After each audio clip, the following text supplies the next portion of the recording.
For years, people said Nicole Kidman and Keith Urban had one of the healthiest marriages in Hollywood. What they didn't know was that health and silence often look the same from the outside. And silence is where the real sickness grows. The beginning was subtle. Keith would correct her memory during arguments, not cruelly, not dramatically, gently, casually, even lovingly. She would say, "You told me you'd be home by 9. He would say, "No, Nick, I said I'd try to be home by 9. You must have misheard." She would say, "You promised we'd talk about that fight."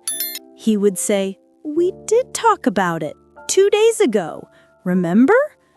And she would freeze. Because no, she didn't remember. Not the way he described anyway.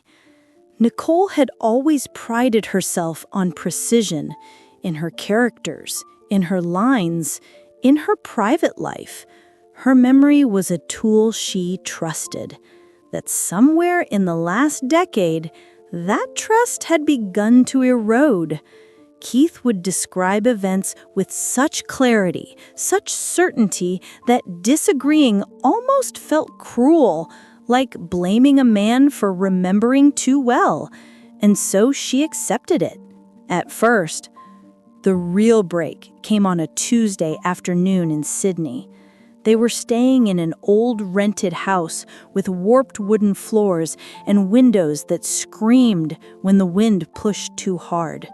Nicole was reviewing a script in the living room when Keith walked in, holding a mug of tea. "You ready to talk?" he asked. She frowned. "Talk about what?" "The conversation you said we'd finish today." "What conversation?"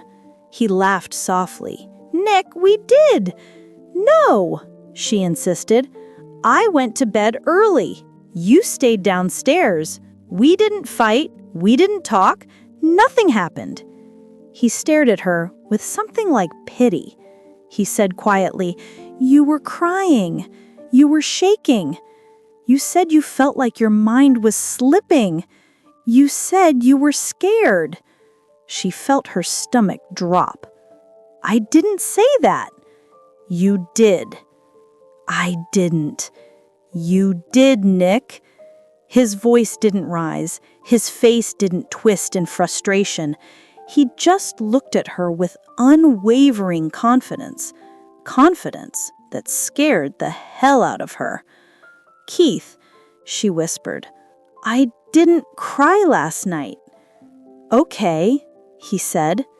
"Then why were your eyes swollen this morning?" "Because I woke up with allergies." "You wore waterproof mascara," he said gently. "It was smudged." Her breath caught. She had worn mascara, but had it smudged? Had she cried? Had she forgotten? She didn't know, and that shook her more than anything. He reached for her hand. "Nick, I think you're under a lot of stress." She pulled back. "I'm fine." "You're not." She stood up. "I'm going for a walk." "Don't run from this," he said quietly. "I'm not running."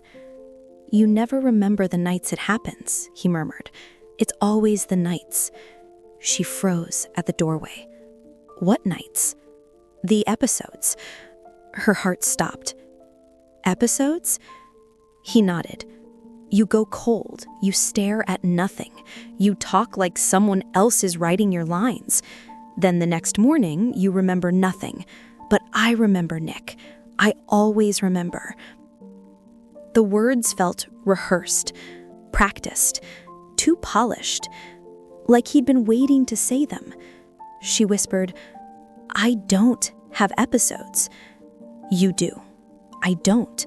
"You do, baby." That tone, soft, comforting, parental, made her skin crawl. She stepped outside and slammed the door behind her, gasping for air. That was the moment she realized something devastating. There were two versions of her marriage, the one she remembered and the one he remembered, and the two were no longer compatible. The next sign arrived 3 months later. Nicole woke up at 2:17 a.m.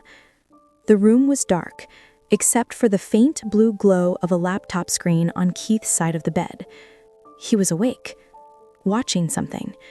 She rolled over. "Keith?" she whispered. He jumped. Too fast. Too startled. "Hey," he said, closing the laptop quickly. "Go back to sleep." "What are you watching?" "Nothing." "Were you watching a video?" "No." "Keith, I saw the reflection." He hesitated, then sighed. "It's nothing bad, just us." Nicole's veins turned to ice. "Us?" "A memory," he said. "An old one. I just like hearing your voice sometimes. Helps me sleep." "Which memory?" He paused. Too long. "An old argument." Her chest tightened. "Why would you watch that?" "To understand it better." "Keith," she whispered, "how many do you have?" He didn't answer. "Keith," she repeated, "how many recordings do you have of me?" Still silence. She sat up in bed. "You've been filming me." His jaw flexed.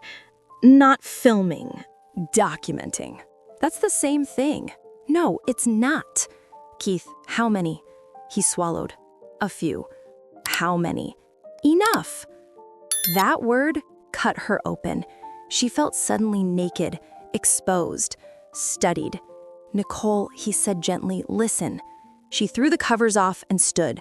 "I don't want to be listened to right now. I want the truth." "Nick, how long have you been recording me?" He exhaled. "A long time." Her hands shook. "And why?" He met her gaze and said the most terrifying words she had ever heard from him. "To jog your memory." Her throat closed. "My memory doesn't need jogging." He tilted his head slightly. Sad, patient, almost patronizing. "Baby, sometimes it does." "No." "Yes." "No." "Yes." They stood there staring at each other in the dark. Two people who no longer recognized the version of reality the other believed in. Nicole whispered, "You're rewriting me." Keith whispered, "You're disappearing." And the worst part, she didn't know which one of them was telling the truth, or if both were lying. That was the night she began doubting her own mind. Not because he convinced her, but because a part of her, a small, terrified part, believed he might be right. Not because he was manipulative, not because she was fragile, but because they had built a marriage on a dangerous foundation. He was the storyteller, she was the character, and the audience was the world. When two people live inside a myth long enough, reality begins to rot underneath. Nicole wasn't sure when the rotting started, but she knew when she finally smelled it. 3 weeks later, she found the missing day. She woke up in the living room with sunlight in her eyes, still wearing yesterday's clothes. She checked her phone. 12 missed calls, 5 unread texts. Her agent, her assistant, her daughter, all asking if she was okay. She checked her call log. There was a 34-minute outgoing call at 1:52 a.m. to Keith. A call she didn't remember making. She checked her messages. There was a voice recording from her, sent at 2:11 a.m. She pressed play. Her own voice filled the room. Breathy, unsteady, almost frantic. "Keith, please pick up. Please, please pick up. I don't know where I am. I don't know what's happening. I don't know what I said. I don't know who I am right now." Nicole dropped the phone. Her body started shaking. What was that? A breakdown? A panic attack? A trick? A manipulation? A fragment of reality? She didn't know. She didn't know anything. And not knowing is the most terrifying place a human mind can exist. That night, she confronted him.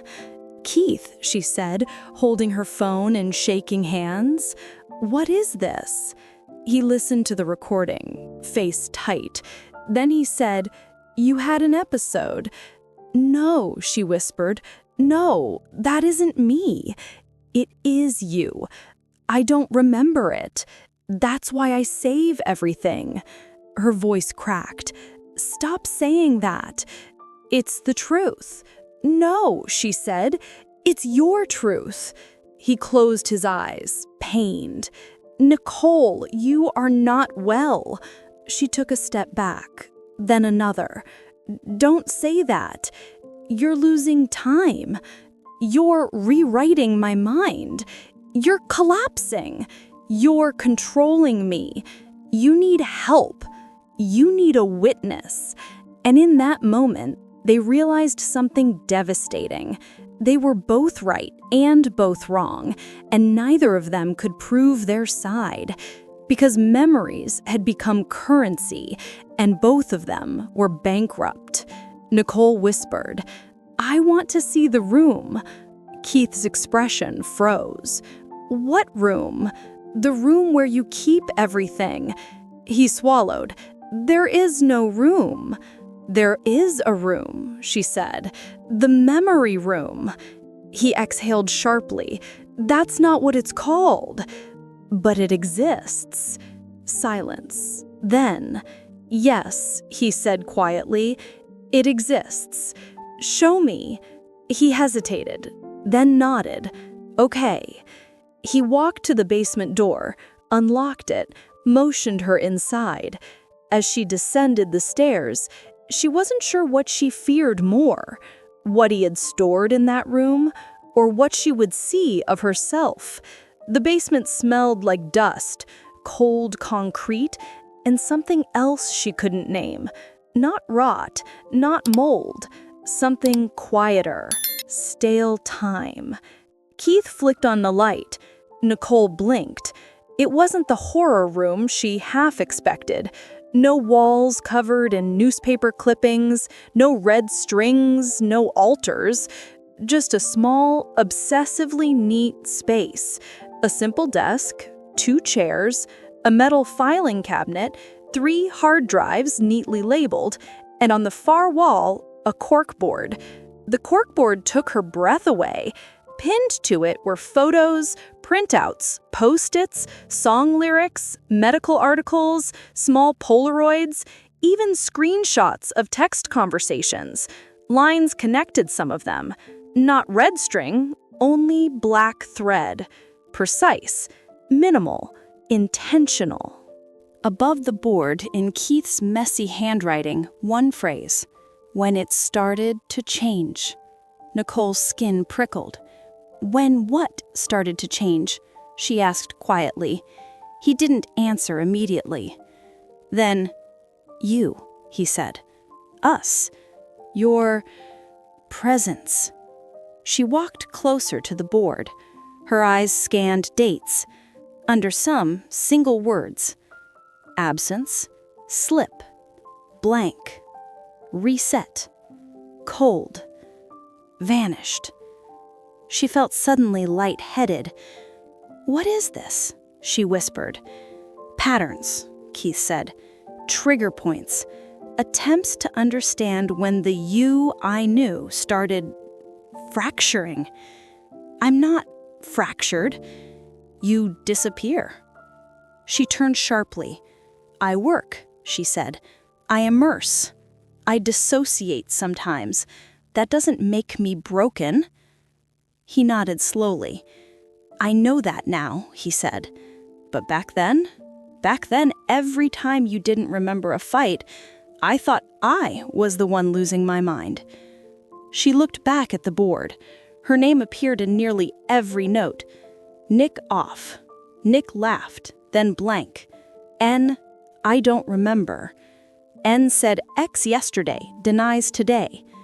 Another note in a different color. Check with Dr. Levin versus memory lapses versus suppression versus trauma response. She frowned.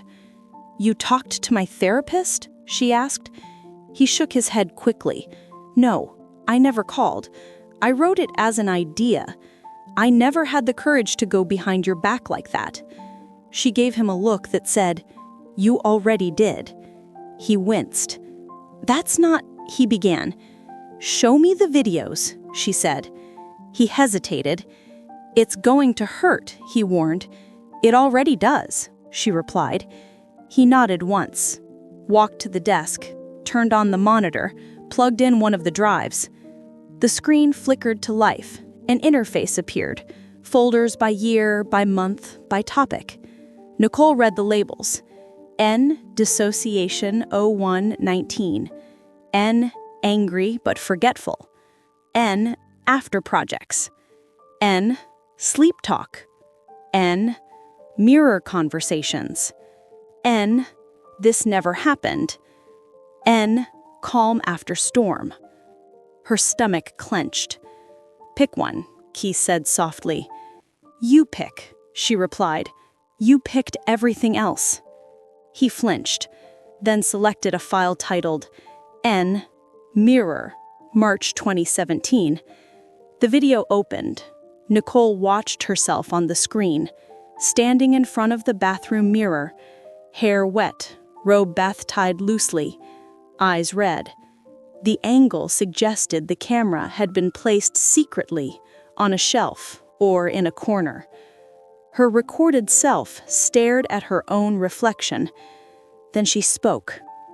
"I don't know who you are," Mirror Nicole whispered. "I know who they think you are. I know who he thinks you are. But you? I don't know." She laughed once, a sound that made present Nicole's skin crawl. "You're good," Mirror Nicole continued. "You're so good. You can cry on cue. You can tremble without shaking. You can bleed without leaving a stain. They love you for that. He loves you for that. He loves this controlled tragedy." Keith's voice entered from off-screen, startled. "Nick, who are you talking to?" Mirror Nicole didn't look away from herself. "Her," she said. "Who's her?" he asked. "The woman you think you married." "Nick, it's me. Can you look at me?"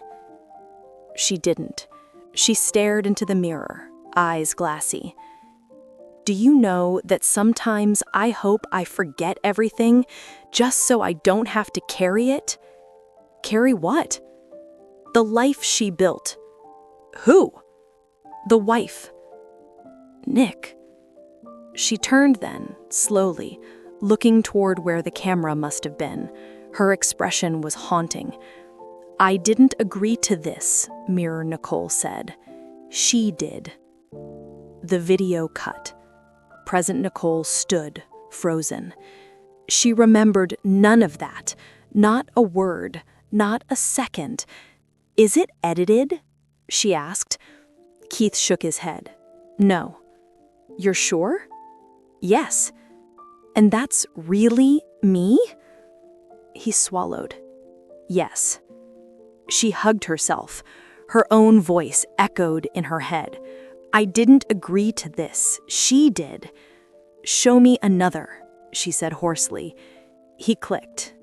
N. This never happened. July 2019. The footage was grainier. Hotel room light. Nicole sitting on the carpet, back against the bed, knees drawn up.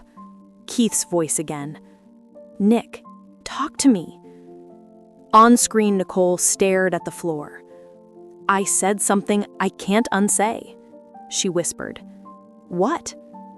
"I told you I wished you'd relapse." Present Nicole flinched. Keith hit pause instinctively, glancing at her. "You sure you want?" "Yes," she said sharply. "Play it." He obeyed. Video Nicole continued, voice hollow. "Not completely," she clarified. "Just a little. Just enough so you'd need me again." Keith sounded wounded. "Why would you want that?" "Because you don't need saving anymore, and I don't know who I am if I'm not saving you." There was pain in his voice. "You are so much more than my rescuer, Nick." She shook her head. She doesn't think so. Who? The version of me they wrote. In interviews, in profiles. She saved him. She redeemed him. She fixed him. I became a symbol, Key. Not a person. A symbol of what a good woman does when a man is broken. That's not fair. It's not fair to either of us. You know, I didn't want that narrative. You benefited from it, she said. He went quiet. Then, so did you. Video cut. Present Nicole's hands shook. She whispered, I said that? He nodded. You were exhausted, raw. You asked me the next morning not to mention it ever again. Then you told me you never said it? She stared at the screen. She didn't remember that night at all. Not the confession, not the shame, not the plea.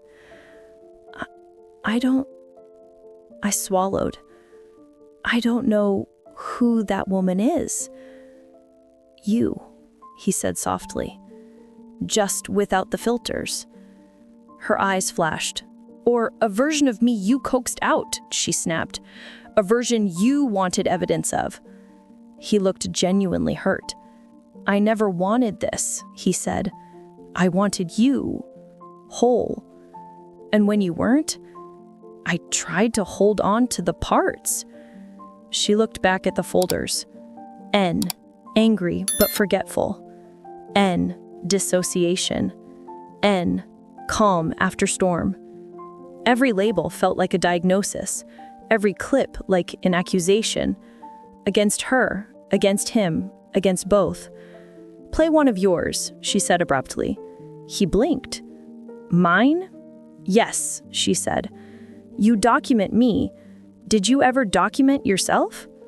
He hesitated, then selected a folder she hadn't noticed before. K, when I fail her. Her chest tightened. Inside, a handful of files, much fewer than hers, but they existed. He clicked one. K, lost it, kitchen, 2018. The screen filled with him, Keith, in the kitchen, pacing aggressively, running both hands through his hair. He looked wrecked. I can't do this, on-screen Keith said, voice breaking. I can't be the stable one all the time. I can't be the safe one, the patient one, the one who remembers, the one who doesn't crack. I'm cracking, Nick. I'm cracking, and I'm still telling you you're okay because I don't know what else to do. From off camera, her voice. Why are you filming? Because later you're going to say I didn't say this, and I need to see it too. I need to see that I wasn't exaggerating when I told my therapist, I'm drowning. You're seeing a therapist? Off-camera, Nicole asked. He laughed bitterly. Of course I am. How else do you think I've stayed this calm while you burn down our reality and call it a draft? Silence. He looked into the camera. Future me, he said bitterly. If you're watching this, stop making her the only unstable one in the story. You're a mess too. Video cut.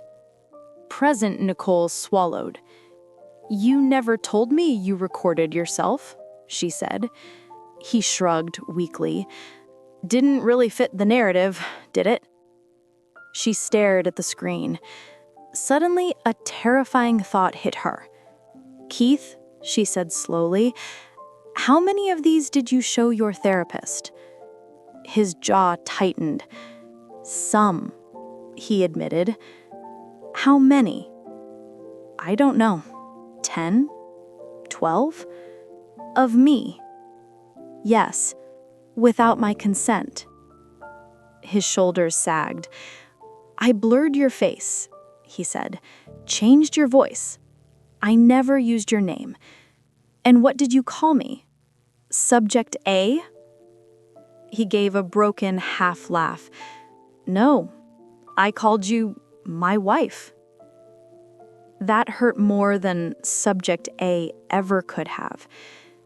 "And what did your therapist say?" she asked. He hesitated.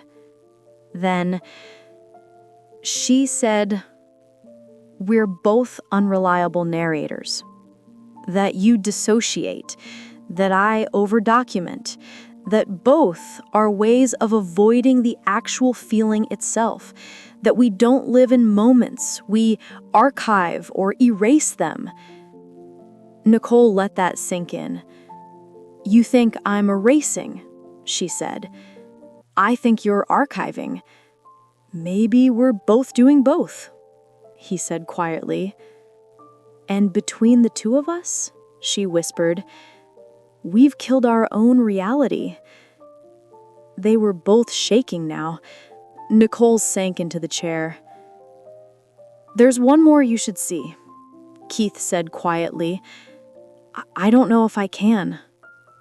"You have to. It's the only one that matters." He opened a file labeled N&K, Balcony, 2021, Unaware. The camera angle was odd, far away, zoomed in, probably from a security camera or a long lens. Nicole and Keith stood on their balcony, silhouettes against city lights.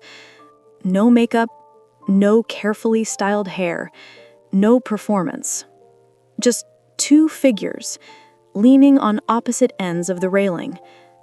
For a while, they didn't speak. Then Nicole's voice, carried softly over whatever mic had picked it up, "Do you think we'll make it?" Keith's voice, "I don't know." Silence. Then, "I'm tired of being someone's story. I'm tired of being someone's project," he replied. "Whose?" she asked. "Yours," he said. That surprised her, even now. "My project?" "Balcony," Nicole asked. "You wanted me redeemed. You wanted me clean, healed, safe, steady.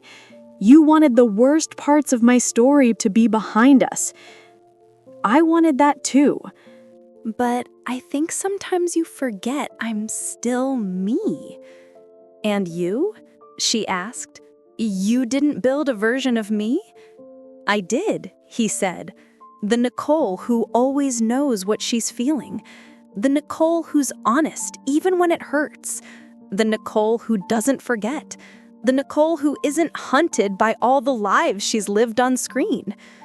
She laughed softly. "That's not me at all," she said. "I know," he said. "I still tried to make you her." Silence. Then she said something present Nicole had never heard before. "I'm scared," Balcony Nicole whispered. "Of what?" he asked. "That I'll disappear inside your version of me." He leaned closer. "I'm scared I'll disappear inside mine," he said. "You?"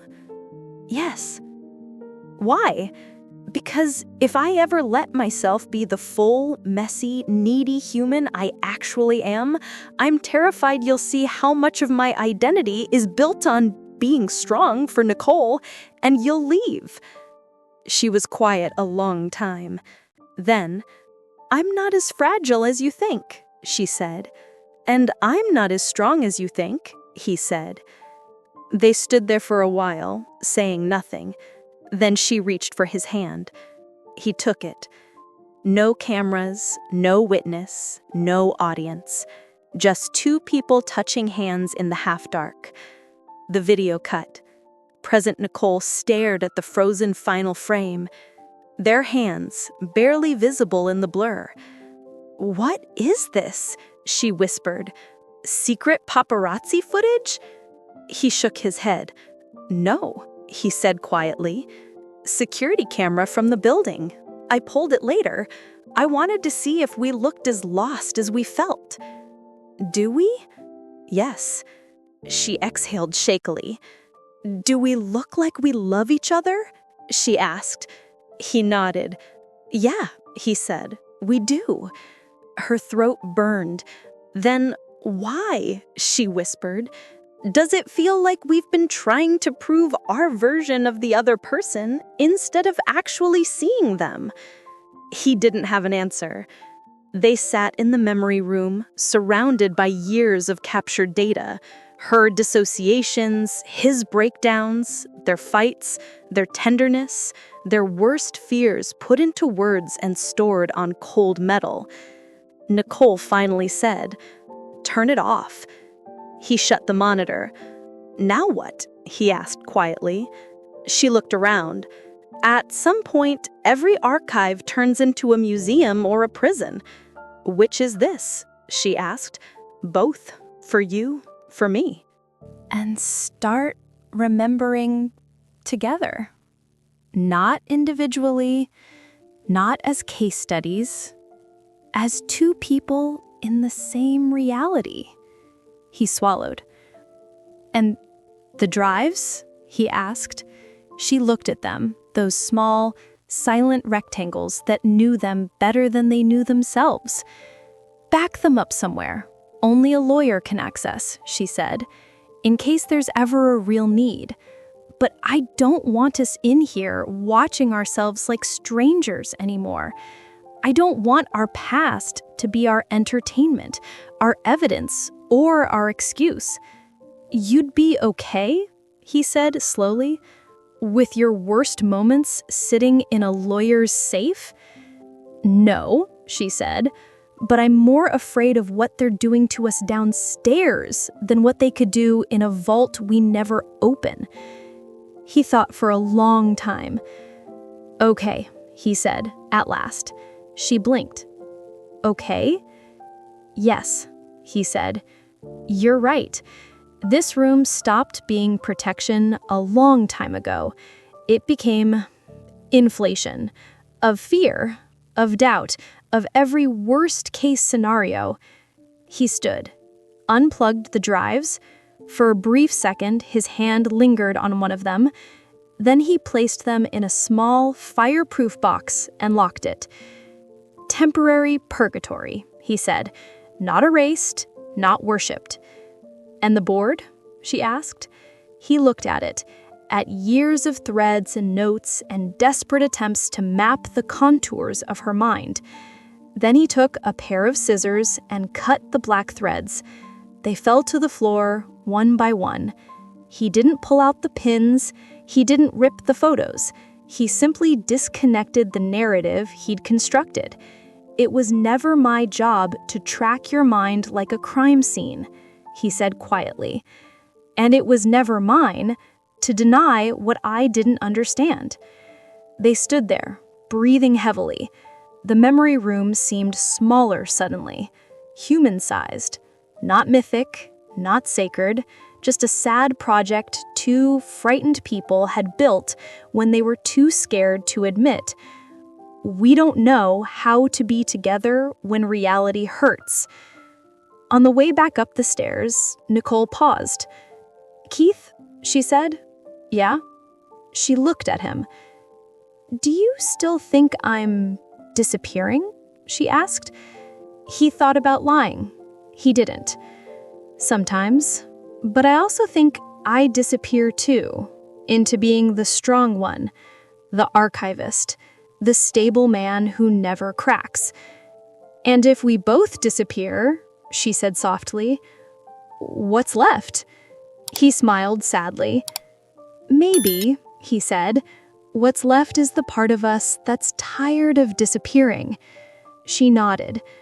"That's the part I want to meet. In you, in me, without cameras. Without scripts," he added.